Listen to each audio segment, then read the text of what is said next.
Hey, everybody, we're going to revisit a really popular episode from last summer as we take a week off to gear up for a really big spring and early summer string of shows. We really appreciate the growth. Sincerely, thank you so much. Help us out by hitting up wherever you listen to podcasts, giving us a review, jotting down a note about how you enjoy the show, and by all means, visit our sponsors. We took a hit this week as we lost a part of the family. A big friend of the show and one of my best buddies in the world lost his mom this week. Thoughts and prayers to you, bud. We're getting to that age where we're losing parents and older loved ones. If you still have them around, give them a call today. They're not here forever. And a lot of these stories came from the guidance and parenting we got from this generation. This one features an unsuspecting real estate guy from Long Island, New York, who stole the show, man. This is a fun episode. Hope you enjoy re-listen. We'll see you next week live. Hi, is this Scott? Yes, this is Dan Adams. I just missed a call from you. Dan, I'm going to tell you something, my man. I got your picture from the internet. Like, I'm looking at all the people in that area of New York.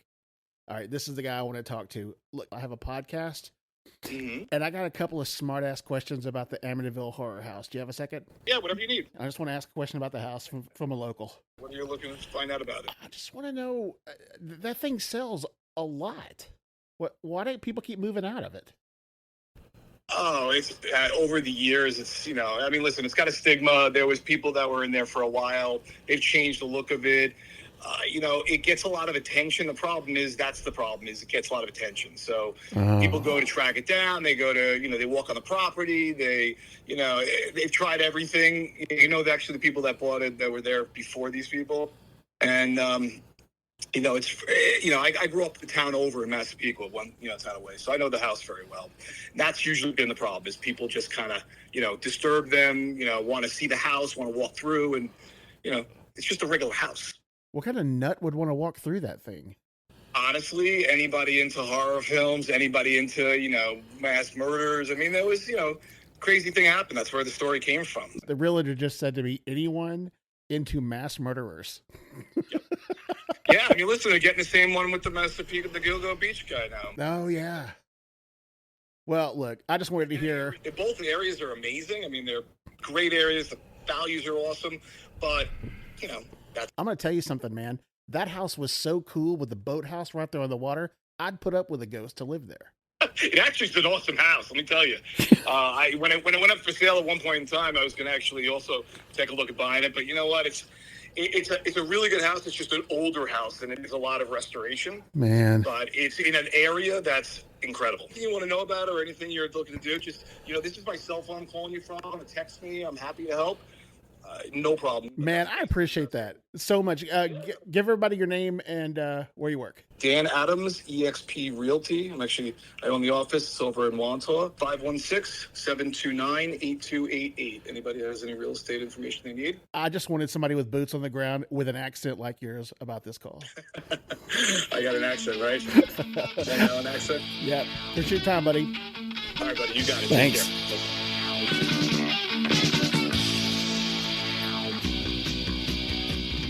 All right, welcome back, everybody. It has been a very busy break. Season 3's underway. Marc, guess what? What? I didn't think we had to rehearse that part for you to say what. I had my mic muted, and then, sorry. I'm going to do it again? No. Marc, we got a special treat today. The Amityville Horror House was recently sold. And we're gonna dig back to some childhood angst here. Everybody remembers the movie. You and I both recently rewatched it for this episode. Yep. And we're gonna discuss that thing. So I watched it again. I watched it. It took me a week to watch it because it was the worst movie I've ever seen in my entire life. It's terrible. And when I say the worst movie I've ever seen in my entire life, I've seen some bad movies. I mean, I've seen American Gigolo. And I still think this is a terrible movie. Well, when we were doing our top 10 movies of the 80s, yeah, I mentioned Gus, the football playing mule. I'm telling you, hand to God, I would watch that one twice before I watched Amityville Horror again. I would take a chainsaw to the arch of my foot before. Well, before I had to watch it again.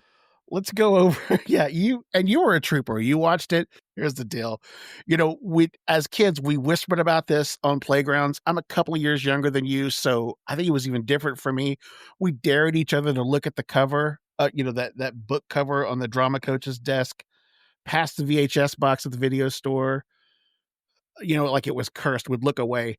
But what happened when you go back to the scariest haunted house of our childhood and realize, man, it just kind of sucks. And they remade it with was it Mark Wahlberg? I Was he don't the star know. in 2011? I think it was Mark Wahlberg. I think he was in it. Anyway, I didn't watch the remake. In fact, when I went to go watch it for this podcast, I accidentally started watching the remake, and I watched about 10 minutes of it before I realized I'm watching the wrong movie. But I think I might go back and watch that again because that one didn't seem too bad. Well, they had to listen, man. Look, we're gonna have a lot of spoilers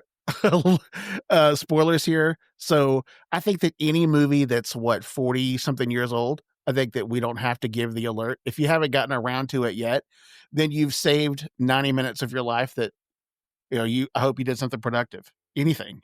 Yeah. And also if you haven't gotten around to it yet, do something more productive than watching it, like walking in circles. The thing about the movie is, first of all, it's very dated. I get it. And so you got to give, and part of that is kind of cool. Jaws is dated, Star Wars is dated, and you look at it. Yeah, but through that prism. Jaws lives. I mean, that movie has stayed current. No doubt. Yeah. But on this one, parents, babysitters, older siblings, neighbors, they talked about it like it was real, like it kind of gripped. I remember being a young kid. I was born in 72. This movie came out in 79. I remember seeing it on the marquee and commercials for it on TV. It just scared the crap out of me, man. And I remember kids in my class talked about it. Their parents would go see it. And it had this mystique about it. And like I said, watching it now.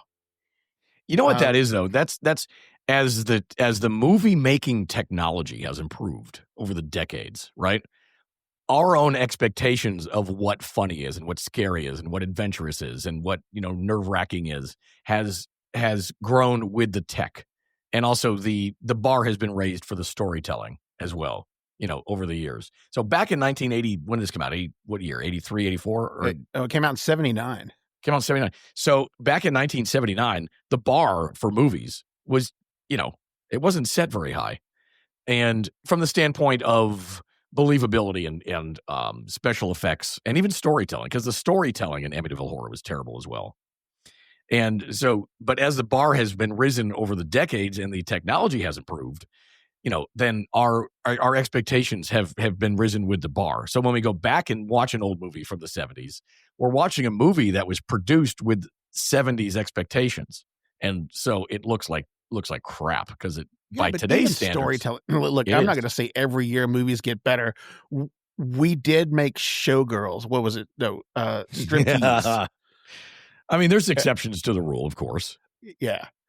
So I don't know. I just know that going back and watching this, it has kind of a Rosemary's Baby feel to it. That movie the is production just value. Norfest. Yeah.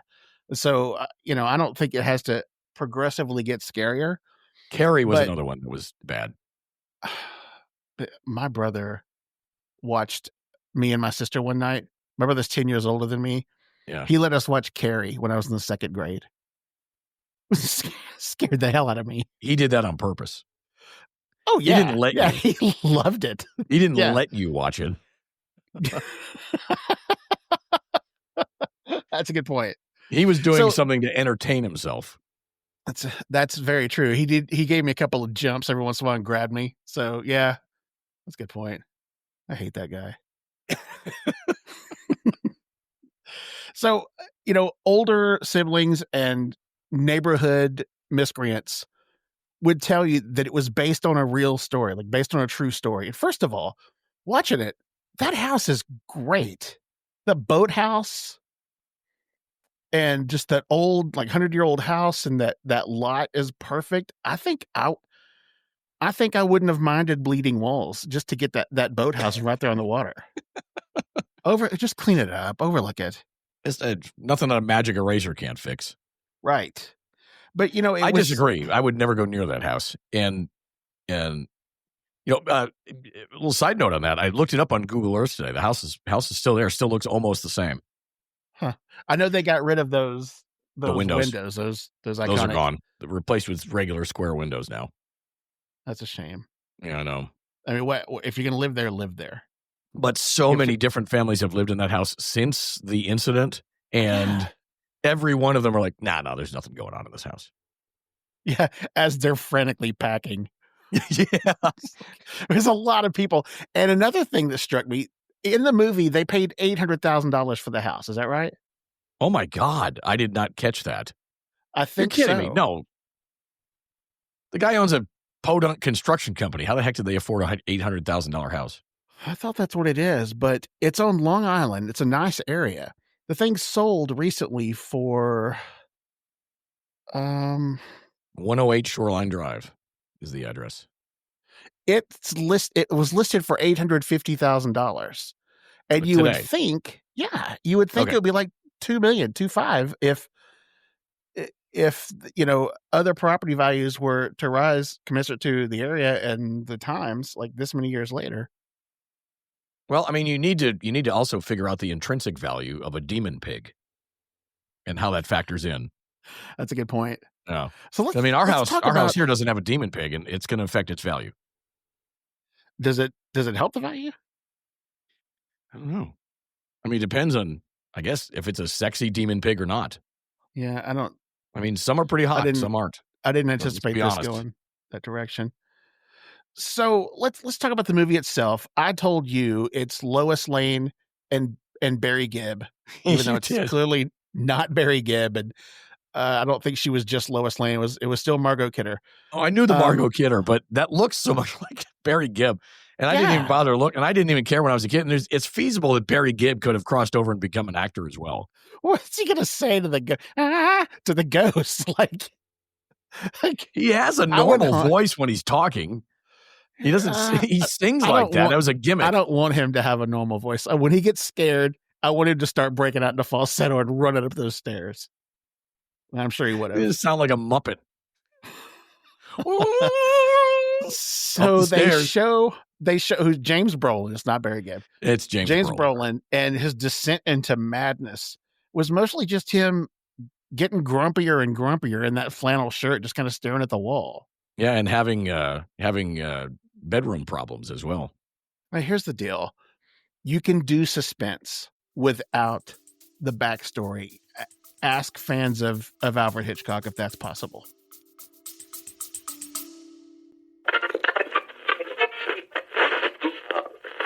Hey, if you grew up before everybody carried tiny video cameras in their pockets, chances are your best memories are sitting on a VHS tape somewhere. Birthday parties, backyard wiffle ball, maybe even that first camcorder Christmas morning. Well, here's the thing. Those tapes don't last forever. That's where the guys at the Digitize Center help out. They convert your old VHS tapes, camcorder tapes, reel-to-reels, photos, slides, cave drawings into high-quality digital files so you can actually watch them and share them again. Don't let your 1987 live-on tapes degrading in your attic. Head to thedigitizecenter.com and use promo code FREENIGHTS for 60% off your order. Go to their website, read thousands of 5-star reviews, and make that commitment to preserving those memories digitally. Remember promo code FREENIGHTS for 60% off your order and bring those family memories and milestones back to life before they're lost forever. That scene hit me hard. I felt really bad for him in that scene when they were in bed and he couldn't perform. I was like, through the whole movie, like, oh man, you got flies, you got satanic imagery all over the place. There's definitely things going on. You got a demon pig, your daughter's seeing an imaginary friend. And then it finally gets to the point where you can't get it up. And I'm like, oh, poor guy. What else now? How much worse is this going to get for him? He's a sloppy drunk after about half a beer. Remember at the bar when that guy wanted to buy him something, just settle him down?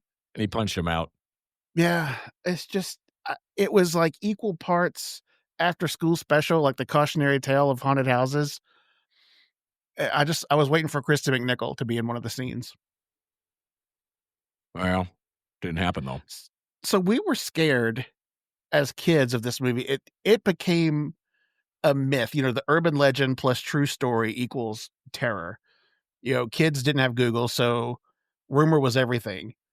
And it kind of had its own mythology.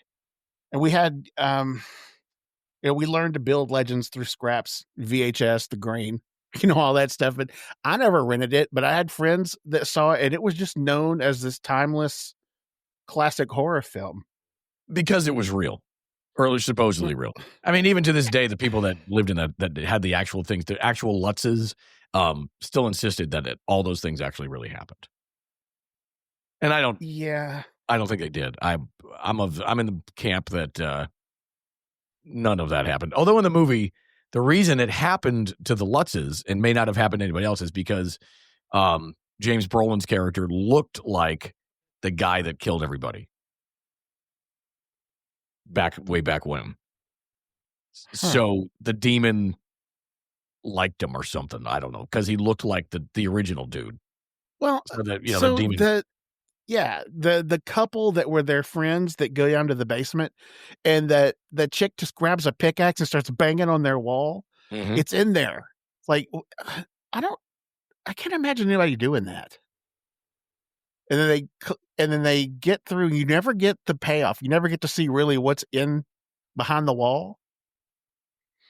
But you just you see the look on their faces though when they look at what's in behind the wall. So yeah, okay. And I mean, honestly, I think that's a good mechanism for horror. A lot of times, mechanism for saving $70,000 on special effects. Sure, granted, but I think in a scary movie, a lot of times it's what you don't see that's scarier. And so I kind of agree with the decision to not see what's in the wall. Because it's almost scarier seeing the look on their faces while they're seeing what's in the wall. And then you're forced to use your own imagination, which you're probably imagining something far worse than what the movie producers would have actually put in there.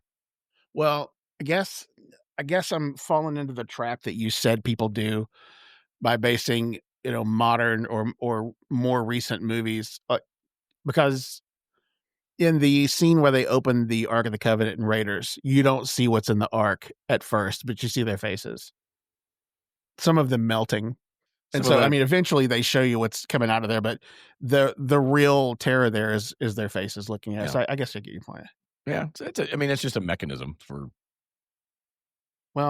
portraying. Sometimes the scariest thing is realizing your childhood nightmares were just kind of boring.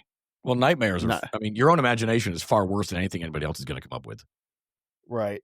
So, they say in real horror movies, I think that Rosemary's Baby was supposed to have affected Mia Farrow. Was Mia Farrow in that movie? I don't know anything about Rosemary's Baby. Yeah, I never saw whoever the actress was. Mm-hmm. And then Linda Blair was messed up after The Exorcist. She was, like, for real? Yeah. Yeah, she did years of therapy and it messed her up. Really? Just for making okay. Yeah, that was pretty wild, that movie. I mean, that's interesting because when I was a kid and I was watching a horror movie, what would get me through it is I would always expand the movie, like you have this horrible, violent, horrible axe murder scene going on, but in my head, I would expand it and I would see all the camera guys and the sound engineers and the director and everybody sitting there. And, just outside the field of view of the camera is all the production crew, and that's not really happening. Do you do that with smut films? No. Okay, that kind of ruins it. No. And mostly because I've never watched more than 30 seconds of a smut film. Yeah, I hear that sometimes you get the job done. So here's the deal. Another thing about talking about other actresses that have gone through the problem. Margot Kidder kind of lost her mind later. Now, I was reading her Wikipedia page, which kind of reads like a grocery list. And then she had a car wreck. And then the guy lost her mail. And it's just like kind of a list of things that are annoying that happened to her. But she literally years later lost it and was found wandering in a guy's yard in California. And she had written her, according to that, I shouldn't laugh at this. According to this, she had written her biography. And it was over a 3-year period. And her computer got a virus and she lost it all. and went out to California because there was a data retriever company there that was going to be able to pull it off of her hard drive, and they couldn't get it. And that's when she went through a manic episode and just lost her mind. Was like running naked through a yard, and like and in her defense, if you've ever lost something on a hard drive, I feel you. I totally get it. I'm with her on this. Yeah. I would be on Entertainment Tonight as the lead story, like local man loses mind after computer crashes. So I get it. And then she wound up in a loony bin, and it was like a big deal. And then later on, a guy was able to retrieve the stuff off her hard drive. Oh my God. So it was all for nothing.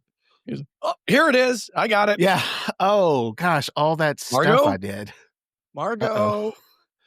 Yeah. Not to make this too heavy, but she killed herself with alcohol and drugs because that manic episode just went way too far. And again, I did not know that. Yeah, again, I'm not throwing stones. I've lost stuff on a computer before, and it's tempting. Yep. So 1000%. what are you gonna do? Nope. You're gonna break stuff. So what are you gonna do? Mazel tov to the family that moved in. I hope things go well for them. I wouldn't go to the basement. Can we talk about the end of that movie where Brolin goes down to get the family dog? Look, they already beat it out of that house. They didn't pack anything. They went back for the dog. For what it's worth, I would have gone back for the dog myself. I would have. I like dogs more than I like people, and I would have and struck a match. He stopped the van in the middle of the road, 100 yards away from the house. I don't get why they didn't drive back to the house. Because he didn't want the kids with the pig. I guess. I don't know. But he ran back in the house to get the dog, and he fell in that pit of, what was it, ketchup pit? Yeah, it was ketchup or red molasses or Kool-Aid or something. Maybe it was sriracha. It was it was slow motion. It was silly. Where did all that blood come from? Like, it doesn't make sense. Like, yeah. He fell into a pit of sriracha, and the demon went, finally. Yeah, I don't know what it is, but I know they made about 12 different Amityville movies. There's the Muppets Go to Amityville. There's 3D. There's a bunch of them, and I'm not going to see any of them. I'm not going to either. All right. Yeah. I think I wish the movie were better. This would have been a better episode, or certainly a longer episode. You always say that. You always think we have crazy, stinky episodes, and they end up great. Well, but I mean, we're trying to make a good episode out of a terrible movie. It is a terrible movie, and I don't know how to polish this. Let's go back to the end of the movie for a quick sec. So, like most horror movies end with everybody dead, and the camera kind of pans back, and the credits start rolling, and this horrible somber music that makes you want to get drunk starts rolling, and you're like, wow, they're all dead. Or are they dead? Or are they demons now themselves? I don't know. But in the Amityville Horror, the guy goes back, gets the dog, and you're like, don't go back in the house. You're going to die. He goes back in the house. Barely anything happens. The door slams behind him. Goes downstairs, falls through the stairs into the sriracha pit. Nothing really happens. The dog pulls him out. He's like, oh, thanks, Harry, the dog. And they walk out of the house, and they go back to the van, and Margot Kidder goes, oh, thank God. He gets in the van. They drive away. And then the credits roll.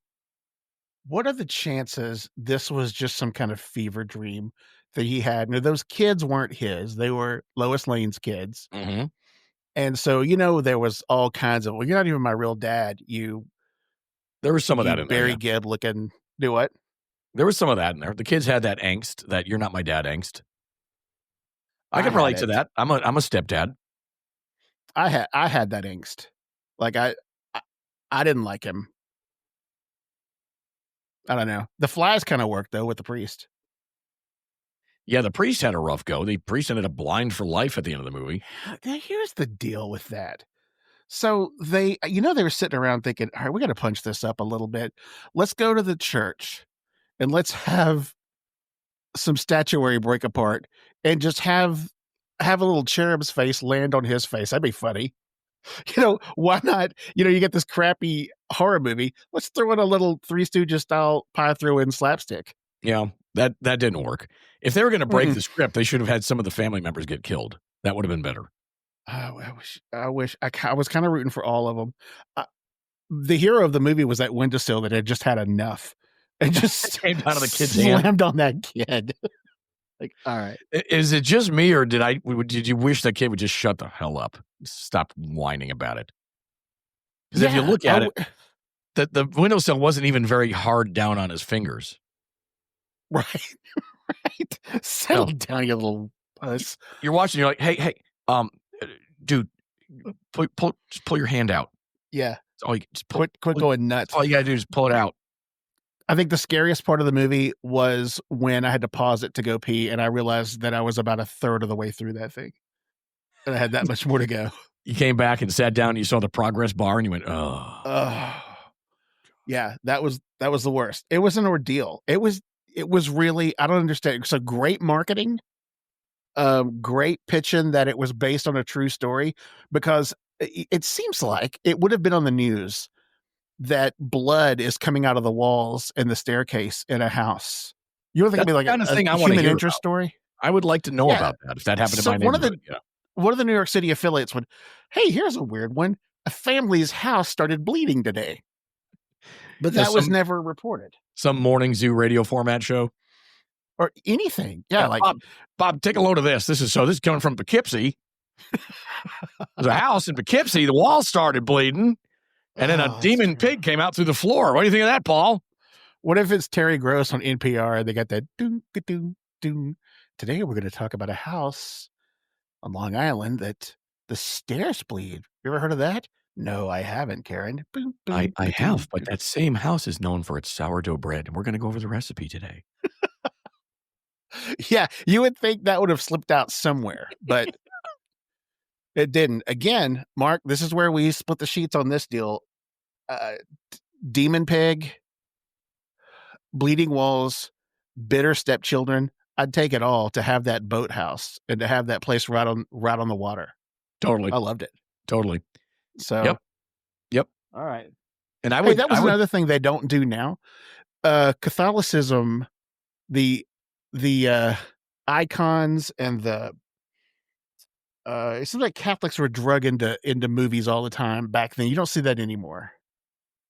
I don't know why. I think it's just because it is the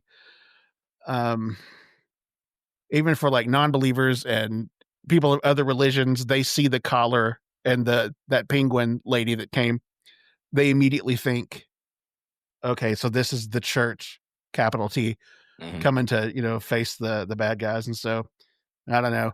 It was just a big collection of garbage. Well, I grew up Catholic. Is Catholicism the only religion that does like demon outings and that kind of, what's it called? Exorcisms? Exorcisms, yeah.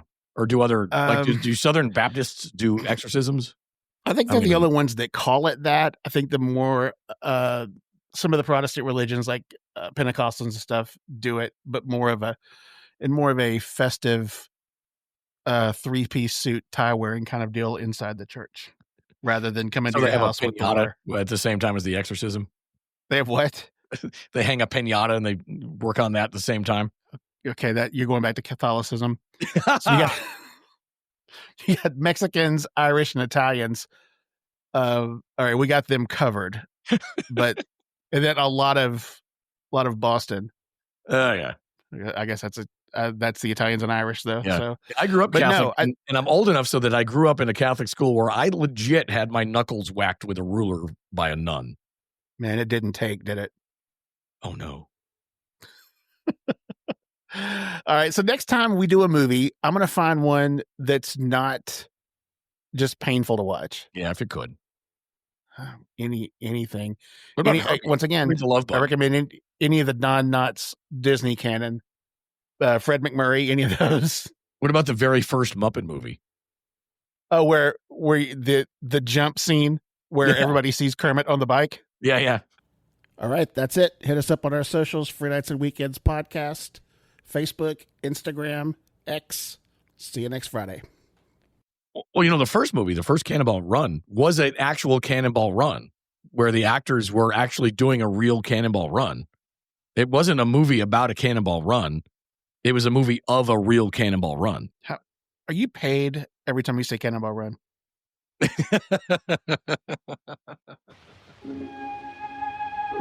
It's the kind of house they don't build anymore. A relic of a time when the world wasn't in such a hurry, when there was still time for a little charm and elegance. It has stood empty for a long while, and at the price, it is a bargain. For a growing young family, it is almost too good to be true. What do you think? I love it. James Brolin, Margot Kidder, Rod Steiger in the Amityville Horror.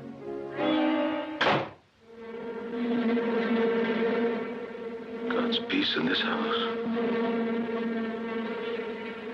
Get out! I'm coming apart! Oh, Mother of God, I'm coming apart!